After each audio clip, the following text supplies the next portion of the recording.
বিখ্যাত rice noodles, যেটা আমি সুদূর কালিম্পং থেকে বয়ে বয়ে নিয়ে এসেছি। বাকি নুডলসের মতোই এটা রান্না করার প্রসেসিংটা একই, কিন্তু এই রাইস নুডলসটাকে বয়েল করার পদ্ধতিটা একটু আলাদা। ঠিক এই কারণেই আমি এতদিন এটাকে আনিনি।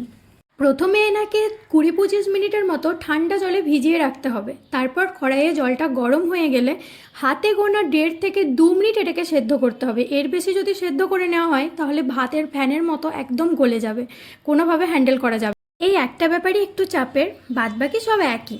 রাইস নুডলসটা যদি ঠিকঠাকভাবে সেদ্ধ হয়ে যায়, যদি গলে না যায়, তাহলে বাকি ব্যাপারটা ওই একই।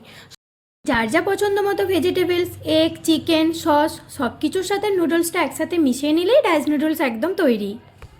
এটার টেস্ট কিন্তু আমি প্রথমবার টেস্ট করলাম, তো এটার টেস্ট কিন্তু সমস্ত রকম নুডলসের থেকে আলাদা, মানে একদম অন্যরকম একটা খেতে, বেশ ভালো। আর তার থেকেও বড় কথা, এটা ভীষণ হেলদি।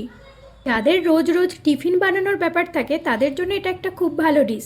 আর যাদের ময়দা বা আটা একদম হজম হয় না, তারাও এই নুডলসটা নির্দ্বিধায় খেতে পারবে।